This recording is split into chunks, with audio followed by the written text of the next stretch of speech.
The story starts with Alex, a former cryptographer suffering from a metastatic brain tumor. Upon entering his home, he's shocked to find a dead body, which turns out to be his own. A letter nearby says, "Watch me," and inside is a flash drive. When he plays the drive on his computer, he's surprised to see a recording of himself from the future. His future self lets him know that the upcoming revelations might be surprising, but they are all truthful. As he initiates the narrative, the timeline shifts, revealing Alex's past.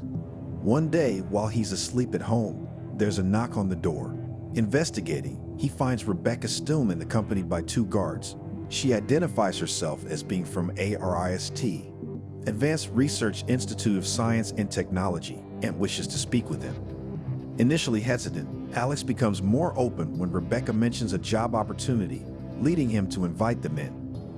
Rebecca then explains that 2 months ago, their organization detected a U.S. military satellite in space that wasn't officially launched by the U.S. Army. It carries a secret coded message, and there's a strong suspicion that it's from the future. Rebecca requests Alex's assistance in decoding the message. Initially skeptical, Alex dismisses the idea as absurd. However, when Rebecca offers him a substantial cash check, he decides to participate, driven by the urgent need for money to cover his medical treatment. After being sedated, Alex is secretly moved to the AIRES lab.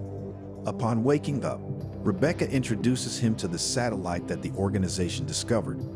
She urges him to begin decoding the message within the satellite. Alex, in turn, asks Rebecca for a bottle of scotch or bourbon to kickstart the work. Several days go by, and Alex hasn't made any progress. He's perplexed and unable to find a solution. Rebecca suggests that he should take a break, but Alex insists on continuing his work, declaring that he won't leave until he finds the solution. One day, while he is working on the decoding, a worker enters the room to give him food. Abruptly, Alex experiences hallucinations of a woman attempting to solve the equation. As the hallucination ends, he sees the same worker again entering the room with the same food. He becomes bewildered and goes to his restroom. On the side of his bed, he notices some coded messages engraved on the steel. He then writes the codes down. From the code, he deciphers the message depicting the name Beth Carter, indicating that he is not the only cryptographer the organization has hired so far. He then abruptly gets an idea and starts working on the equation. After continuous efforts, he successfully solves the puzzle. He then shares his findings with Rebecca, revealing that the secret message is a warning of the Third World War and that the satellite device is a powerful weapon. Upon hearing this, Rebecca immediately expresses gratitude for his services and instructs her team to sedate Alex promptly. They then sedate him and transfer him to his house. Alex wakes up in his home bed in a very ill state. The doorbell rings, and when he opens the door, he sees two mysterious men in black suits. They inform him that they have come to ask some questions only. Assuming that the men are from ARES, Alex lets them in.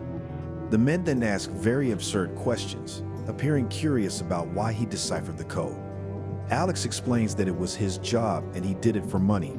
However, they persist with strange questions, delving into why he chose money over altruism and if he regrets his actions. Alex's brain begins to ache in the company of these men as if some electromagnetic waves are emanating from them. He requests them to leave and they leave while staring at him.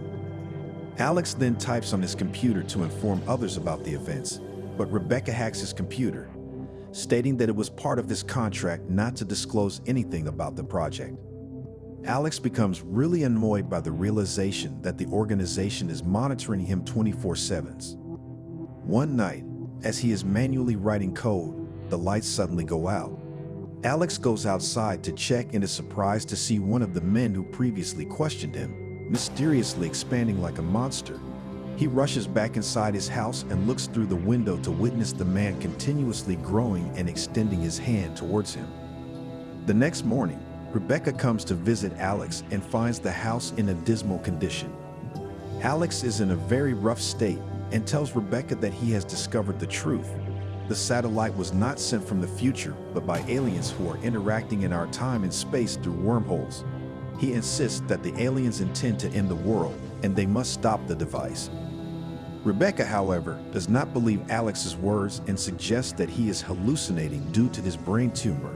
She advises him to see a psychiatrist for his condition.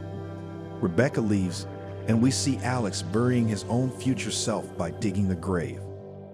Later, he finds the files of Beth Carter, the former cryptographer the company hired, and goes to see her at her house. When he reaches her home and says he wants to talk about the company's project, she refuses to engage and shuts the door. Alex then breaks down, crying outside the house, explaining that he is not from the organization and wants to stop the device. He reveals that he is critically ill and will die in a few months. Upon hearing this, Beth opens the door and discloses that she is also suffering from metastatic carcinoma of the brain. The doctor has given her only 2 months to live. Beth then tells Alex that she's been talking to someone online named Cipherman, who keeps asking her about quantum physics and other things related to the device. As she shares this, she gets sick, and Alex helps her to bed. In the meantime, armed men from the organization arrive to capture them. Rebecca orders Alex and Beth to run while she buys some time. As they both run, the men arrive and capture Rebecca. Alex and Beth then steal the armed men's car and head towards Dr. Miles' address. There, they meet with Dr. Miles, who tells them that the aliens had sent a similar device decades ago, allowing them to observe humanity. However, the current device enables them to interfere in human lives. He compares it to television, stating that initially, they were merely watching humans as characters on TV, but now they aim to control them. Dr. Miles explains that our brains are primitive compared to theirs, and our perception shapes the aliens as human-like due to our limitations. In reality, they possess a form and shape beyond human perception. He informs them that a computer virus won't be sufficient to destroy the device and to eliminate it. They need to detonate it with a bomb. Dr. Miles then provides them with a map of the organization and instructs them to leave immediately. As they depart, a strange alien, visible only to Dr. Miles, arrives and confronts him. Alex and Beth eventually arrive at the secret facility. They say their goodbyes as they go their separate ways inside the facility. Alex observes an officer stuck in a time loop. Meanwhile, Beth reaches the control system and sets up a bomb to destroy it. However, to her astonishment, she finds herself trapped in a time loop. Each time she tries to fix the bomb, time resets, causing her increasing concern as she struggles to regain control of the situation. Meanwhile, Alex arrives at the location of the weapon in the facility. Urgently, he tries to destroy it by initiating the bomb. However, an alien appears and disassembles him into quantum particles. Alex wakes up in another dimension and sees a strange alien that looks like a human. He asks the alien why he's there, and the alien says they brought him to study humans and their perception of time. Mockingly, the alien points out that humans are enslaved by time, constantly preoccupied with the past and future. In contrast, for the aliens, time is just an illusion. They effortlessly manipulate time and space, existing in the fleeting moment of instantaneity. The alien says that humans consistently avoid thinking about the certainty of death and struggle to distinguish between illusion and reality. Turning to Alex, the alien asks what he would do if he were given the ability to control time. Alex responds by acknowledging his human limitations, stating he cannot control time or events, such as his illness. Expressing a desire to leave, Alex is then asked by the alien about the potential outcome if he were sent to the past. Could he change the future? Afterward, we observe Alex waking up in his past timeline, where the other version of himself is outside the house. He decides to record a message for his past self. Tragically, he succumbs to the brain tumor and dies.